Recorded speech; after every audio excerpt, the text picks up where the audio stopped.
নমস্কার, আমি রাজশ্রী। আমার বংশ এনএসি ফ্যামিলিতে তোমাদের সবাইকে জানাই ওয়েলকাম। আবার একটা নতুন ভিডিও নিয়ে চলে এসেছি। হ্যাঁ, আজ ছিল বৃহস্পতিবার, তাই সকালবেলা স্নান করে উঠে পুজো দিয়ে নিয়েছি। আর আজ ছিল ভাইফোঁটা। এই 2025-এর আজকের দিনে ভাইফোঁটা পড়েছিল, তো সেই জন্য ভাইফোঁটার প্রিপারেশনের জন্যই প্রথমে আলপনা দিয়ে নিচ্ছিলাম। হ্যাঁ, আমি অত তাড়াহুড়ো করেই আলপনা দিচ্ছিলাম, যেরকম পেরেছি সেরকমভাবেই তাড়াহুড়ো করে দিয়েছি। অত ধৈর্য নেই আমার কোনো কিছুতে, যেন ধৈর্য হারা আমি হয়ে যাই, কেন আমি জানি না। যাই হোক, ফাইনালি আলপনাটা এইভাবে এঁকেছি।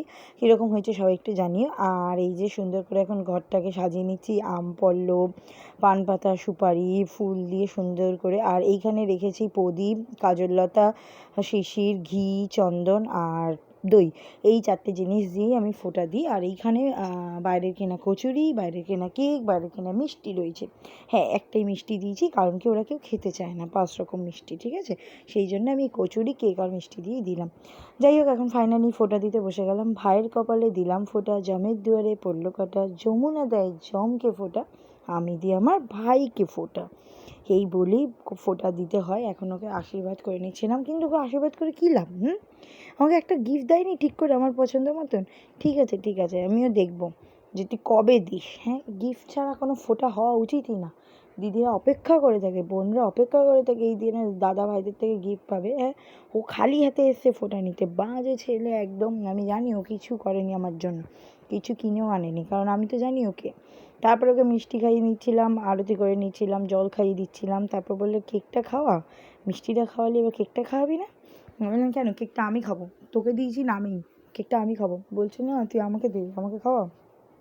তারপর আবার ওকে কেকটা খাওয়ালাম। এই যে আমি কিন্তু ওকে দিয়েছি, প্রত্যেক বছর আমি যেভাবে দিই সেভাবেই দিয়েছি। আর আমার পছন্দ করে জামা কাপড়ই ও পরে, ওর ওগুলোই ফিটিংস হয়, ওগুলোই ওর সব ঠিকঠাক হয়, তো ওগুলোই পরে। কিন্তু পকেট থেকেও বলছে দাঁড়া দাঁড়া, তোর জন্য একটা জিনিস আছে, এই দেখুন। পকেট থেকে দিয়েছে একটা বড় একটা ধামড়া ক্লিপ। ভাব এখান থেকে, এত বড় ক্লিপ তো আমি মাথায় পরি না, যা এখান থেকে একদম। তারপরে আবার এই একটা গিফট দিয়েছে, ওমা দেখি র্যাপিং করা, বাবা গো কী আছে কে জানে। তারপর বলছে নমস্কারটা কর। কী হলো, মাথাটা ঠিকই নমস্কার করে? ও বলে পারবো না, এ নমস্কার করছে এই অনেক, সর এখান থেকে। আমি বলছি যা, আমি নেবোই না তোর নমস্কার, তোকে আশীর্বাদও দেবো না। বয়েই গেছে। তারপরে হ্যাপিকে বসালাম, মানে ও ফোঁটা নেয় যেহেতু, ওকেও বসালাম। তো ওকে বসিয়ে টসিয়ে ওকে সব কিছু দিয়ে সুন্দর করে ফোঁটা দিলাম। ওর কোনো জ্বালা যন্ত্রণা নেই, ও সুন্দর করে বসে ফোঁটা নেয়। জ্বালা যন্ত্রণা শুধু আমার ভাই, না তীর্থর আছে, না রিন্টুর আছে, না হ্যাপির আছে। যাই হোক, এই বছর রিন্টু আর তীর্থকে দিতে পারিনি, কারণ রিন্টু বাবা মারা গেছে, ছোটো জেঠু মারা গেছে বলে ও ফোঁটা নেয়নি। আর তীর্থদের বাড়িতেও ওষুধ চলছে, ওর জেঠি মারা গেছে, তো ওই 11 দিনের ওষুধটা ওঠেনি বলে কাকিমা নিতে না করেছে। তো সেই জন্য ওদের দুজনকে আমি এই বছর সত্যি ফোঁটাটা দিতে পারিনি। আমি সত্যি ওদের দুজনকে খুব মিস করছি, কারণ প্রত্যেক বছর আগে আমি রিন্টুকে ফোঁটা দিই, ও বড়ো বলে, তারপরে বাকি সবাইকে ফোঁটা দিই। তো এই বছর সত্যি আমার খুব খারাপ লাগছিল রিন্টুর জন্য আর তীর্থর জন্য, যে আমি ওদেরকে ফোঁটা দিতে পারিনি। ওকে সুন্দর করে প্রণাম করলো, দেখলে ভালো ছেলে, একদম সুন্দর ছেলে। তারপরে ওকেও একটা গেঞ্জি দিয়েছি আমি।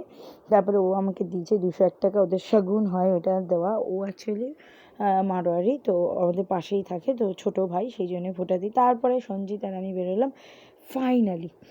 এখন বেরোচ্ছি, সঞ্জিত ফোঁটা নিতে যাবে 3 জনের কাছে। এই বছরে ওর একটা এক্সট্রা বোন বেড়ে গেছে। প্রথমে এসে রুমার কাছে, রুমা সুন্দর করে সাজিয়ে গুছিয়ে এখন ওকে ফোঁটা দিচ্ছে। আর ফোঁটা দিচ্ছে, আর সঞ্জিত বলছে তুই যদি ফোঁটা না দিতিস আমি খুব কষ্ট পেতাম। ওই দেখো আবার কি সুন্দর দাদার চুল আঁচড়ে দিচ্ছে, চুলে তেল দিয়ে দিয়েছে।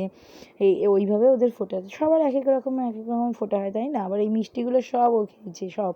আচ্ছা, রুমাকেও দেওয়া হয়েছে একটা সোয়েটার, তারপরে বাকি 2 বোনকেও দেওয়া হয়েছে সোয়েটার। তো কাকিমার বাড়ি যাব, মানে রুমাদের বাড়ি যাব, তো খেতে তো হবেই, তাই লুচি তরকারি খেয়েছি। তারপরে এলাম মনিদের বাড়ি, এসে দেখি শোনা মাংস রান্না করছে। ওরে বাবা, পুরো বড় হাঁড়ি, 1 হাঁড়ি মটন। ও লজেন্স, তুমি ভালো আছো? ওকে জিজ্ঞেস করছিলাম আমি, ভালো আছো, তুমি ভালো আছো? ও একটু আদর পেলেই শুয়ে পড়ে। আর এসিতে থাকতে ও যে কী ভালোবাসে, পুরো চিল্ড এসিতে থাকবে ও। এরপরে মনি ওকে ফোঁটা দিয়ে নিচ্ছিল। হ্যাঁ, খুব তাড়া ছিল, কারণ ও পাশে বৌদি বসেছিল, আমাদের অলরেডি লেট হয়ে গেছিলো। সেই জন্য মনিকে বললাম মনি আগে তাড়াতাড়ি করে ফোঁটাটা দিয়ে নে, তারপরে আমরা পরে এসে রাত্রিবেলা খাবো। মনিদের বাড়িতেও খাওয়া দাওয়া ছিল, সুমনদের বাড়িতেও খাওয়া দাওয়া ছিল। 2 বাড়িতে তো খাওয়া দাওয়া সম্ভব না, অলরেডি 6টা লুচি দিয়েছিল, ওখানে আমরা ভাগ করে খেয়ে নিয়েছি। তো এইভাবে তো সম্ভব না। আরও কি সুন্দর করে ফোঁটা দিচ্ছিলো, ভালো লাগছিলো বেশ। প্রথম মনির কাছেও ফোঁটা নিচ্ছিল, রাখিও পড়েছে মনির কাছে এই বছর প্রথম। তারপর ওদের নিয়মে ওই যে মানে কুলো, ওই মিষ্টি, ওই পুরোটা ওকে ধরতে হয়, ভার ধরতে হয় বোনের, তো সেটাই আর কি। তারপরে মনিকা মনির গিফট দিয়ে দিচ্ছিলো। তো গিফট ছাড়া কিন্তু ফোঁটা কমপ্লিট হয় না, আমি মনে করি সেটাই। তো যাই হোক, তারপরে বৌদি ফোঁটা দিয়ে দিচ্ছিলো। বৌদি কি সুন্দর ঘুরিয়ে ঘুরিয়ে ফোঁটা দিল, বৌদিদের নিয়ম ওরকম, তাই ঘুরিয়ে ঘুরিয়ে ফোঁটা দিল। এখন আমরা ভাত খেতে বসছি সুমানদার বাড়িতে। তো প্রথমেই ভাত দিয়ে দিল, তারপরেই দেবে ঝুরি আলু ভাজা।